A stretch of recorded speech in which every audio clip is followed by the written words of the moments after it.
Good morning. This is the voice of Julie Solomon, and what a treat we have in for you today. I'm sitting here in front of a mega entrepreneur all the way from Jamaica, and we're sitting here in Durban today on a very overcast day. So please welcome the smiling gentleman in front of you is Dushyant Savadia. He has come to speak to us about being an entrepreneur, about his global company, Amber Connect, and what it takes to be successful. So welcome to Durban and welcome to all our viewers, Dushyant. Thank you, Julie, for inviting, and great to meet you. It's an absolute pleasure. We feel quite honored to have you here today. Let's get into a little bit about your company, Amber Connect. It is a global company. How did it start? What is it all about? And just give us a brief summary on what you actually do. Sure. I'm the founder and CEO of Amber Group, which has various companies which are all technology-based companies and pretty global. What started Amber Connect was my first company. In fact, before Amber Connect also had a e-commerce platform which was very successful, and then Amber Connect idea came into picture, and of course since then we've grown into various more technology companies as well. So what started the journey as Dushyant Savadia was when I was 15 or 16, I became an alcoholic. I used to drink 1 liter of rum every single day for almost 6 years. Can I just, you said 15 or 16? Wow, that's incredible. A very young age, yeah. And I used to smoke almost 60 to 70 cigarettes a day. I was a chain smoker, drug addict, alcoholic. While I was 19, my parents threw me out of the house because they tried rehabilitation, they tried everything, they just could not get it right with me. And eventually my father got so frustrated one night at about 2 a.m. He actually kicked me out of the house, and that's it. He said, get out and make your own life, because I guess your access to money is making it worse. So I ran away from my home, which was east of India at that time, and I came to Delhi, which is the capital of India now. I started my career as a waiter in a restaurant. And what age were you at this stage? I was about 19, 20. Okay. When I came to Delhi, I just realized serving food, and I still remember there was once in the restaurant while I was serving, one of the glass fell off my hand and it broke on the floor. And the owner came and yelled at me saying, do you even know what it has taken of generations of work to even buy that glass? You need to be way more careful, because there's a lot of people's hard work behind it. And that kind of triggered the sense of responsibility inside me straight away. And of course I was on my own, and I had to make my life at that point. I worked as a waiter for 3 months, and that humbled me quite a lot. Can I ask you now about the waitering? Because I spent a lot of years waitressing, and I believe it actually taught me a lot about the sales technique and also being an entrepreneur and how to approach people. How come you only stuck it out for 3 months, and do you think it had any grounding for you for your future endeavors? A lot. I think there was 2 things that were ticking inside me a lot at that time. One is, gosh, I'm by myself, and if I don't get it right, then I have nowhere else to go and no help behind me. So one was that taking that sense of ownership about your own life is very crucial. A lot of people think you have some form of a backup and you take it easy. But I would suggest, as an entrepreneur, to me it was pretty much like, even if you have a backup, remove it off your head. Know you're on your own and you need to build your own empire from scratch. So are you saying there's no success without suffering? I'm saying that there is no success without taking absolute responsibility for your own life, your own career, and your own future. Absolutely. We have to stop depending on this and that and situations and people to come and support for us. They will if they can, but depending on that can slow you down. To me, I was very clear in my head that I'm on my own and I need to do this right from this point onwards. So that was a turning point for my life in a way, because you have no money. So your parents actually did you a favor by chucking you out? In fact, my father takes the greatest of pleasure to say it now, that because of me, he is who he is. I'm sure he did. I told you so. Yes. So for me, that's where the journey started. And after that, straight away, the owner of that restaurant was such a kind-hearted human being. He saw I could speak good English. I had good, speaking abilities, and I was very clever in a way. So he said, Dushyant, you're wasting your time here. Why don't you apply for some proper jobs? And then I started applying for some jobs, and I got into a telecom industry first. And from telecom industry, I worked for Xerox in India. And by the age of 21, I was the head of training and development for Xerox for Southeast Asia in a very short space of time. What do you feel, other than what you've already shared with us, got you there so quickly? I mean, you went from being virtually, can I say, ambitionless, when you were doing everything that you shouldn't have been doing. Yeah. You had a mentor in the chap that you work for, and yet you had quite a meteoric rise. Do you think your upbringing had a lot to do with that? I think more than the upbringing, again, it's like if you throw somebody into the water and they don't know how to swim, they will have a meteoric rise to come up. Yes, they don't have a choice, yes. And it was a bit like that for me. I grew up in a very wealthy family. I had seen a lot of money, a lot of comfort, but being flipped on the other side of the equation, where you have no money, and I was still an alcoholic while working for Xerox, but not in the daytime. But once I get home, then I'm drunk, and that's it. That also means instead of buying old monk and expensive rums, I went down to cheap rums.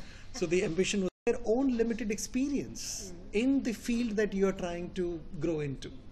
So yes, it is important we take everybody's feedback, everybody's opinion. When I started my companies 4 years ago, everybody said no. I said, have you looked at the world? Have you seen how much competition is there? How are you going to even sell one vehicle tracker ever? And I said, no, it's not about selling one vehicle tracker. It's about creating something for the society that would benefit and change the world. As long as your focus is on the bigger vision, you're good. Don't you have your days, though, where sometimes those negative little thoughts that people put in your head kind of come to the fore and you think, oh, maybe they're right? Do you ever have those days of self-doubt? I would say yes. I had some moments in my life. In fact, there was one 2 days ago also, where somebody said something, and of course I take everybody's advice seriously, because somebody is perceiving something that may have slipped your net. But again, doubts are a part of life. How you overcome them is more important than having a doubt by itself. Not losing your centeredness, not losing your faith and belief in what you're pursuing has to be greater than any doubts that come your way. Okay, that is true. So what do you do to get back on track? I mean, is there just such a self-belief within yourself, or do you go and meditate? How do you get back on track when you've lost your way? Because I find so many entrepreneurs, they have a great idea, and as soon as it becomes too difficult or there's too much negativity from people, they tend to sort of succumb to that and then lose their way and almost give up on their dreams. How do you stop that from happening? I think to me it's more of, yes, you're right, and you've made a very valid point. There has been so many points in my journey as entrepreneur. At one point, I think it was October 2015, we had about 20 odd staff in China, India, Jamaica, Mexico, and I have a global team now. But in those days, when I was in my early days, at one point we ran out of all funding completely. I didn't have money to pay salaries the next month. And I actually did a conference call with all my teams across the world and said, guys, listen, as much as I love this product, as much as we believe in what it is, the reality is we don't have funding for next month to pay you guys out. So why don't you all take another job? And when I arrange for some more funding, etc., let me, bring you guys back at that point. But I don't want you to kind of suffer, and you have families and so on. So, you know what, Julie, the best part was, out of the 20 people, not even one person left me. And it was going to take us about 2 more months to finish the product to go to market. They finished it in 3 weeks. Wow. Wow, that's Entrepreneurship quite is not just about looking at what you can do. It's about instilling this love and this faith and this belief and this vision in people who are working with you. You know, that's very difficult to do, because often people become entrepreneurs because they aren't good at following rules and regulations and having someone else tell them what to do. That alone can be an incentive to be an entrepreneur. So how have you created this this love, this appreciation that your team and your staff have for you? I mean, how do they not hate you? Do you drive them hard? You know, what is your secret there? Is getting your team on board and all working together as a successful team? I think to me is the spiritual foundation of the company should guide the commercial growth of the business, and that is the key to my success. And spirituality doesn't mean you sit and pray and meditate. Spirituality simply means that you are at ease with yourself at all times, and you're keeping everybody in your environment at ease as much as you are in. And having that ease among your people, having the openness, the transparency. If I had a failure, I'll sit down with the whole team and say, you know, guys, I made this mistake. What do you think? How can we fix it together? So it's all about being transparent, being open, and involving them into everything that you are doing, so they understand you. Not the business comes later. Is the leadership that people follow, not really the business. Right. So Dushyant, when you are building a team of people, what do you look for in team members or in a staff member? Is there one sort of critical element that a person must have before you would bring them into your company or onto your team? You know, it's funny, all my interviews, and my board is not usually very happy about it, all my interviews, I've never asked any management questions, ever.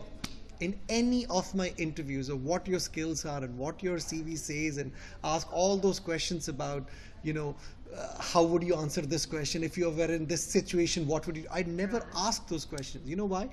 Because people can be clever in answering, but not in execution. That's so true, yes. People can be very good in coming across as the most intelligent people, and then on the back of it, they lack integrity. They lack commitment. They lack that drive inside them, that passion inside them to do something more for the universe than just for themselves. So my pick on my people is always, and it's unusual to say it actually, that my pick is always based on your vibrations. Your presence conveys lot more than what you speak. Okay, that's very interesting, because you know, skills can be taught, can't they? The rest Exactly. of, you know, everything you've discussed now is inherent, and one has to have it or not. Exactly. So what's next for you? Keep serving our team, our people, the society, and countries at large. The foundation of Amber Connect and Amber Group completely is based on giving back, 100%. The day I built the company was more around focusing on a company that would be dedicated to giving back to the world. And because I think the vision is to give back, the vision is to work for societies at large, the success resonates with it. Because when you want to do good, everybody comes to your support. That is true. That's really admirable. And you're global. Your company is global. You work across the world, don't you? That is correct. So we are in 23 countries at the moment and rising significantly fast. We've signed some brilliant deals. In fact, most recently we got listed on Best Buy USA as well, which is quite a big milestone, quite a big feather on our cap as a company to be recognized as a great technology and onboarded in technology retail giants like Best Buy and likes across the world. Okay. Well, that is fantastic. Do you mind if I ask you a few personal questions? Of course you can. What do you do to unwind and relax? Do you take time out? Do you take vacations? Well, I've not taken a vacation in 3 years. Oh, typical entrepreneur. But I can tell you that I am on a permanent vacation anyway.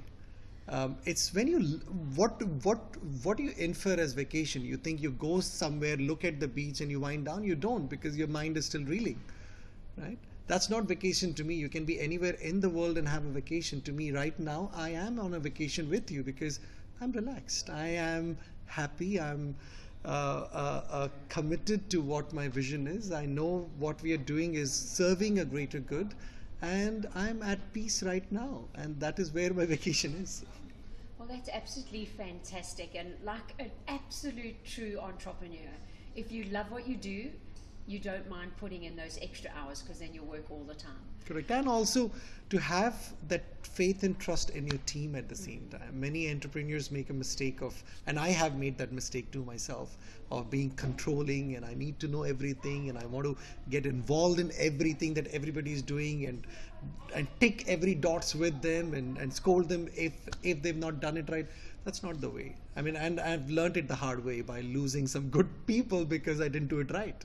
But it's all about learning. It's all about knowing that you have a team behind you who can deliver, and allow them some space to grow. Allow them to, you should allow yourself actually to let go first and coach them to do better and not take over their jobs because they are not doing as efficiently as you would expect. Okay. So one last question. You're in Durban today. Where to next for you? Where are you off to? So I'm heading back to India from here. That's where our software offices are. And from India, I'm back to New York, and then Miami, and then Jamaica for a few weeks. And then I'm doing a Latin America tour and Canada tour. And then I should be back end of October in Russia, and then back in South Africa, hopefully beginning of November. And I said one more. How did you end up in Jamaica, and where is your Jamaican accent, man? Come on, I'm sure you've got one inside there somewhere, haven't you? Yeah, man. It's there somewhere. No, but I think about 19 years of my life, I've served the Art of Living Foundation, which is one of the world's largest non-profit organization, active in 160 countries with 600 million followings around the world. And I've been an international instructor for the Art of Living Happiness program. And I was actually full-time until 2015 to the Art of Living Foundation on a stipend of $1,000 a month. So early 2011, because of the crime and because of the rate of unemployment, etc., the foundation had no presence in the Caribbean. So they sent me there to start the foundation in all these countries. I taught nearly 2,000 inmates in the prisons in Jamaica. And did a lot of humanitarian work. So I went to the Caribbean for serving the societies through all these Art of Living workshops to improve the quality of life of people in the prisons, communities, gangs, and so on. And I just made that home because it's a paradise to live in. Well, that's absolutely fantastic, and what you've achieved is absolutely incredible, and it's very honoured to have you here today. So, likewise, Dushyant, we wish you very, very much lots and lots of success, and may your journey continue and be highly successful. Thank you. Thank you for your blessings and good wishes. Thank you so much.